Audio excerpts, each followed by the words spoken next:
Hello বন্ধুরা, কেমন আছো? আশা করি ভালো আছো। আমিও ভালো আছি। আজকে ভিডিওটা হচ্ছে যেহেতু কালকে আমাদের বাড়ির পুজো, তাই আমরা সবাই মিলে ঠাকুর আনতে যাচ্ছি। আর আমরা পুজোর আগের দিন ঠাকুর নিয়ে চলে আসি। এবার নিয়ে আমরা সবাই মিলে বাড়ির সবাই পাড়ায় অনেকে একসঙ্গে যাই, আমরা বাজনা নিয়ে যাই। আর এটা আনন্দ করতে করতে যাই। প্রতি বছর আমরা এরকম মজা করতে করতে নাচতে নাচতে ঠাকুর আনতে যাই। মা যেহেতু বছরে একটা দিন আসে, তাই না, সাজিয়ে গুছিয়ে নিয়ে আসা হয়। আর ওই জন্য আমরাও সবাই মজা করি। আর সারা বছর অপেক্ষায় থাকে এই কটা দিনের জন্য, জানো তো। তাই মজা করবো না?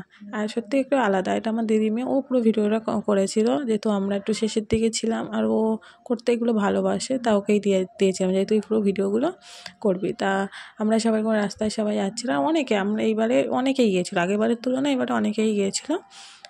আর মানে আমাদের বাড়িতে তো সবাই জয়েন্ট ফ্যামিলি, তো তাই অনেকে, আর তার সবাই আত্মীয় স্বজন পাড়ার লোক হোক, তাই ওই জন্য অনেকেই হয়েছে। এরকম সবাই মিলে গেলে একটা মজা না, সবাই যাব, মানে একটা ঠাকুর আনতে গেলে কি সব আর 5টা মানুষ দেখবে না? তা আমরা এরকম সবাই মজা করতে করতে প্রায় চলে এসেছিলাম, মানে ওই পটিয়াদের বাড়ির কাছাকাছি। আর হাঁটতে হাঁটতে গিয়েছি, যেহেতু আমাদের পাড়া থেকে একটু দূরে আমাদের বাড়ি থেকে, তাই জন্য হাঁটতে হাঁটতে, যে আগের বছর আমরা গাড়িতে গেছিলাম, অনেকটা দূর ছিল, এবার এটা অনেকটা কাছে আগের বছরের তুলনায়। তা হাঁটতে হাঁটতে আর পুচকু পাচকু বলে রেখেছে, কত মজা করছে। আর হাঁটতে হাঁটতে প্রায় চলে এসেছিলাম ওদের বাড়ির কাছে, যেখানে ঠাকুর। এই দেখো ওখানে কত ঠাকুর সব আছে। আর এদিকে আমরা এতজন গেছি, ওরাও বুঝতে পারেনি যে আমরা এতজন গেছি। ওরাও বাড়ির লোকগুলো খুব মানে ভালোবাসে, ভালো লেগেছে যে এতজন সবাই মিলে ঠাকুর আনতে গিয়েছি। আর ওরাও আনন্দ পেয়েছে, আর আমরাও। এই দেখো ওরা সব মানে আমাদের মাকে নিয়ে তুলে দিচ্ছে। আর অনেকটা ভারী তো পুরো, যেহেতু এবারে ঠাকুরটা হয়েছে পুরো মাটির ওপরে, তাই না, এবার পুরোটা ভারী হয়েছে অনেকটা। আর আমরা ভ্যান নিয়েই গিয়েছিলাম, যেহেতু সবাই গাড়িতে গেলে তো এবার মানে পুরোটা দেখা যায় না, আর এই জন্য ভ্যানে করে। আর ভয়ও লাগছিল, অত ভারী ঠাকুর তো অনেকে মিলে তুলছে, আর একটা ভয় লাগে। আমি জানি না, আমার তো ভয় লাগে এগুলো, যখন ঠাকুর বের করা আর তোলা তখন আমার ভয় লাগে। কারণ বের করার সময় ভয় লাগে যদি ভেঙে না যায়, আর তোলার ক্ষেত্রেও তাই একটা ভয় লাগে। আর দেখো কত সুন্দর লাগছে। তখন প্রায় সন্ধ্যা হয়ে গেছিলো ওদের বাড়িতে, যেহেতু সন্ধ্যেবেলা ঠাকুর নিয়ে এসে অনেকক্ষণ দাঁড়িয়েছিলাম, যেহেতু একজনের বাড়ি থেকে তো ঠাকুরটা নিয়ে যেতে, তাদের সন্ধ্যে না পড়লে দেয়, আর সন্ধ্যের সময় কাউকে বাড়ি থেকে যেতেও দেয় না। তারপর দেখো এবার ঠাকুরটা প্রায় তোলা হয়ে গেছে। আর বেশ কত সুন্দর লাগে। আর এবারেও মানে সবাই মিলে কষ্ট করে তুলেছে ঠিকই। এবার নামানোর সময় একবার মানে প্রথমবারে কষ্ট হয়, নামানোর সময় ঠিক নেমে যায়। তারপর আর কি, এখন যাওয়ার সময় এবার ওই জন্য, আর যাওয়ার আগে নাকি শুনেছি পুণ্যপত্র দিয়ে নিয়ে যেতে হয় যে ঠাকুর বানায়। এবার আমরা যেহেতু আনতে ভুলে গেছিলাম, মানে আমরা বলছি এই আনবো আনবো বলে কেউ আনেনি, লাস্টকালে দাদা আবার যেতে হয়েছিল। তো সেই জন্য আমরা অনেকক্ষণ ওখানে দাঁড়িয়ে গিয়েছিলাম ওদের বাড়িতে। আর সন্ধ্যে দিচ্ছে, এই যে সন্ধ্যের টাইমে, সন্ধ্যাটা উতরে গেলে তারপর যাবো। তা সেই ক্ষেত্রে আমরা অনেকটাই ওখানে দাঁড়িয়ে গল্প করছিলাম, আর ঠাকুরটা প্রায় তোলা হচ্ছিলো। আর ওখানে বাজনাও গেছিলো, তো অনেক মানে নাচানাচিও করছিলো। তা সেই জন্য আমরা ওখানে দাঁড়িয়ে গিয়েছিলাম। আর আস্তে আস্তে আর কিছুক্ষণ থেকেও গেছিলাম, আর সবাই একসঙ্গে হয়েছে তো ভালোও লাগছিল। আর এই দেখো মায়ের মুখটা, মা এই দেখো মায়ের মুখটা কত সুন্দর লাগছে। আর এই বিকেলে এতে তো আরও বেশি ভালো লাগছে না? আর এবারে ঠাকুরটা বেশ সুন্দর হয়েছে। আর এটা প্রথমবারে, যেহেতু যেখানে বানিয়েছে সেখানে, আর ওই 2 তারিখ ঠাকুর এটা। আর দেখো পাড়ার মানে সবাই নাচতে নাচতে আসছে, মানে অনেকে গিয়েছে। আর এরকম আমাদের প্রতি বছর নিচে নিচে আনন্দ করতে করতে আসে এখন। তা এবং সবাই মানে কেউ বাদ থাকে না, সবাই নাচানাচি আসে, মজা হয়।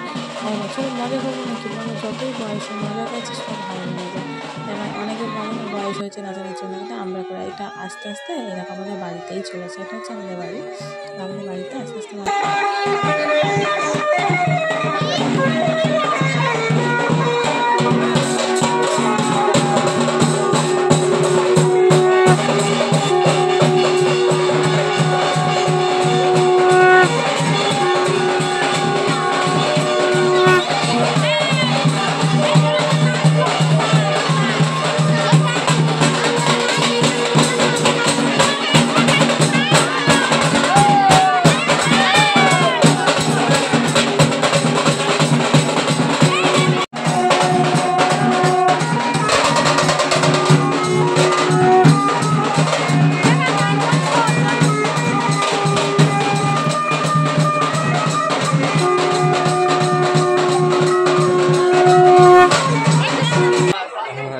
চিপকে গেছে ওর গায়ে।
তারপরে সবাই চলে যাওয়ার পর নাচানাচি বন্ধ হয়ে যাওয়ার পর এই দেখো আমার বাবা আর জামাইবাবু, দাদা, ভাই এরা সবাই মিলে ঠাকুর মন্দির সাজাচ্ছে। এরা কত সুন্দর লাগছে সাজিয়েছে। আর আমাদের তো কোনো প্লাস্টিক ফুল দিয়ে সাজায় না, সমস্ত কেনা ফুল, যেহেতু আগের দিন হাওড়া থেকে ফুল নিয়ে আসছে। দেখো কত সুন্দর লাগছে। টাটা।